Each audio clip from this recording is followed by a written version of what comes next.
ಎಂಬತ್ತನೇ ಸ್ವಾತಂತ್ರ್ಯ ದಿನೋತ್ಸವದ ಈ ಸುಸಂದರ್ಭದಲ್ಲಿ ರಾಜ್ಯ ನೊಳಂಬ ಲಿಂಗಾಯತ ಸಂಘದ ರಾಜಯ್ಯ ಅವರು ನಮ್ಮ ಜೊತೆ ಇದ್ದಾರೆ. ಬನ್ನಿ ಇವತ್ತು ಅವರನ್ನು ಸ್ವಾತಂತ್ರ್ಯೋತ್ಸವದ ಬಗ್ಗೆ ಮಾತಾಡ್ತಾ ಹೋಗ್ತೀನಿ. ಸರ್ ನಮಸ್ಕಾರ. ನಮಸ್ಕಾರ ಸರ್, ಇವತ್ತು ಸ್ವಾತಂತ್ರ್ಯೋತ್ಸವ 80 ವರ್ಷ ಪೂರೈಸ್ತಾ ಇದೆ. ಸೊ ಈ ಸುಸಂದರ್ಭದಲ್ಲಿ ತಾವು ಏನು ಹೇಳಕ್ಕೆ ಬಯಸ್ತೀರ? ನಾವು ಸಮಾಜದಲ್ಲಿ ಬಹಳ ಮುಖ್ಯವಾಗಿ ಅರ್ಥ ಮಾಡ್ಕೊಂಡಿರ್ತಕ್ಕಂಥದ್ದನ್ನು ಏನಪ್ಪ ಅಂತಂದರೆ, ಕಳಬೇಡ ಕೊಳಬೇಡ ಉಸಿಯ ನುಡಿಯಲು ಬೇಡ, ಅನ್ಯರಿಗೆ ಅಸಹ್ಯ ಪಡಬೇಡ, ತನ್ನ ಬಣ್ಣಿಸಬೇಡ, ಇದಿರ ಅಳಿಯಲು ಬೇಡ, ಇದೇ ಅಂತರಂಗ ಶುದ್ಧಿ, ಇದೇ ಬಹಿರಂಗ ಶುದ್ಧಿ, ಇದೇ ನಮ್ಮ ಕೂಡಲ ಸಂಗಮ ದೇವನ ಒಲಿಸುವ ಪರಿ ಅಂತೇಳಿ ನಾವು ಈ ಸಪ್ತ ಏನು ವಿಷಯಗಳಿವೆ ಇವನ್ನು ನಾವು ಜೀವನದಲ್ಲಿ ಅಳವಡಿಸ್ಕೊಂಡಾಗ ನಮಗೆ ದೇಶಭಕ್ತಿನೂ ಜಾಸ್ತಿ ಆಗುತ್ತೆ. ಈ ದೇಶ ಸ್ವಾತಂತ್ರ್ಯಕ್ಕೋಸ್ಕರ ದುಡಿದಿರ್ತಕ್ಕಂಥವ್ರು ಮತ್ತು ಹುತಾತ್ಮರಾಗಿರ್ತಕ್ಕಂಥ ಮಹಾತ್ಮರಿಗೆ ನಾವು ಒಂದು ಕೃತಜ್ಞತೆಯನ್ನು ಸಲ್ಲಿಸಿದಂಗೆ ಆಗುತ್ತೆ. ನಾವು ನಾಗರಿಕರಾಗಿ ಬಾಳಿ ಮನುಷ್ಯತ್ವವನ್ನು ಹೊಂದೋದಕ್ಕೆ ಸಹಾಯವಾಗುತ್ತೆ ಅಂತಕ್ಕಂಥ ಮಾತನ್ನು ಈ ಸಂದರ್ಭದಲ್ಲಿ ಹೇಳಕ್ಕೆ ಬಯಸ್ತೇನೆ. ಎಲ್ಲೋ ಒಂದು ಕಡೆಗೆ ಸ್ವಾತಂತ್ರ್ಯ ಅಂದರೆ ಒಬ್ಬರಿಂದ ಆಗಿಲ್ಲ, ಎಷ್ಟೋ ಬಲಿದಾನಗಳ ತ್ಯಾಗ ಬಲಿದಾನಗಳಾಗಿದೆ. ಆದರೆ ಇವತ್ತು ದೇಶ ಕಾಯೋ ಒಬ್ಬ ಸೈನಿಕ ಮತ್ತು ಇಲ್ಲಿ ಒಳಗಡೆ ನಮಗೆ ಅನ್ನ ಕೊಡ್ತಕ್ಕಂಥ ರೈತ, ಇವೆಲ್ಲವನ್ನು ಇವತ್ತು ಕಡೆಗಣಿಸ್ತಾ ಇದ್ದೀವಿ. ಅದರ ಬಗ್ಗೆ ತಾವು ಏನು ಹೇಳ್ತೀರಿ? ಅಲ್ಲ, ಯಾವಾಗಲೂ ನಾವು ರೈತರು ಬೆನ್ನೆಲುಬು ಅಂತೇಳಿ ಬಾಯಲ್ಲಿ ಹೇಳಿರಾಗಲ್ಲ, ಆದರೆ ನಾವು ಅವರಿಗೆ ಹೆಚ್ಚು ಮಹತ್ವವನ್ನು ಕೊಡಬೇಕು.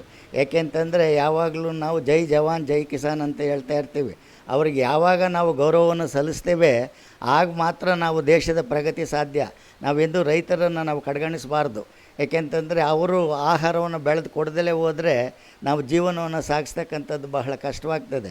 ಆದ್ದರಿಂದ ನಾವು ಹೆಚ್ಚು ಮಹತ್ವವನ್ನು ನಾವು ಜವಾನ್ ಅಂದರೆ ಜೈ ಜವಾನ್ ಜೈ ಕಿಸಾನ್ ಇವರಿಗೆ ಹೆಚ್ಚು ರಾಷ್ಟ್ರ ಯಾವಾಗಲೂ ಕೃತಜ್ಞತೆ ಸಲ್ಲಿಸಬೇಕು.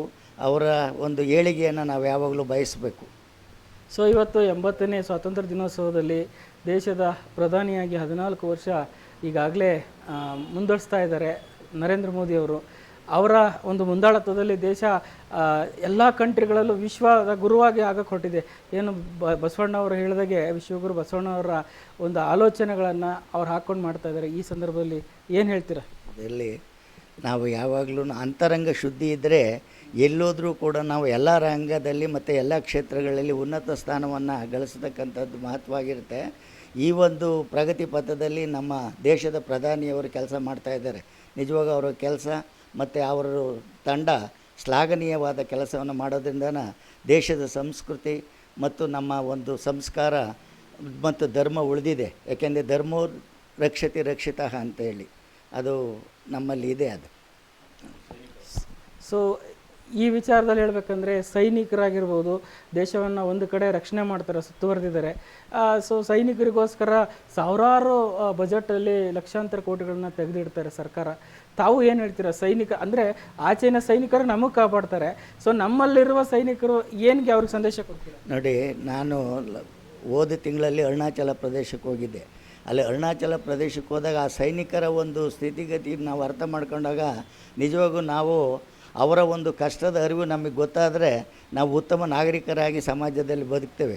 ಇಲ್ಲಿ ನಾವು ಸುಖವಾಗಿ ಓಡಾಡ್ಕೊಂಡು ನಗ್ನಗ್ತಾ ಇರಬೇಕು ಅಂದರೆ ನಮ್ಮ ಗಡಿನಲ್ಲಿ ಕಾಯ್ತಕ್ಕಂಥ ಸೈನಿಕರೇ ನಮಗೆ ಮುಖ್ಯ ಕಾರಣ.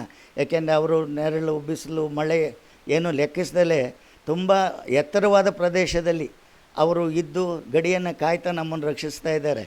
ಆ ರಕ್ಷಿಸ್ತಕ್ಕಂಥ ನಾವು ರಕ್ಷಕರಿಗೆ ನಿಜವಾಗ್ಲೂ ಯಾವಾಗಲೂ ನಾವು ಕೃತಜ್ಞರಾಗಿರಬೇಕು. ಸೊ ಇದು ನೊಳಂಬ ಸಂಘದ ಅವರ ಮಾತಾಗಿತ್ತು. ದೇಶದ ರಕ್ಷಣೆಗೆ ಸೈನಿಕ ಎಷ್ಟು ಮುಖ್ಯನೋ ದೇಶದ ಬೆನ್ನೆಲುಬಾಗಿ ರೈತನೂ ಮುಖ್ಯ. ಹಾಗಾಗಿ ಇವೆರಡು ದೇಶದ ಕಣ್ಣುಗಳಿದ್ದಂತೆ ಅವ್ರಿಗೂ ನಾವು ಈ ಸಂದರ್ಭದಲ್ಲಿ ಸೆಲ್ಯೂಟ್ ಹೇಳ್ತಾ ಈ ದೇಶವನ್ನು ವಿಜೃಂಭಣೆಯಿಂದ ಸಂಭ್ರಮಿಸೋಣ ಅನ್ನೋದು ಅವರ ಮಾತಾಗಿತ್ತು. ಕ್ಯಾಮ್ರಾ ಪರ್ಸನ್ ಕಾಂತರಾಜ್ ಜೊತೆ ಚಂದ್ರಶೇಖರ್, 4M TV ಬೆಂಗಳೂರು.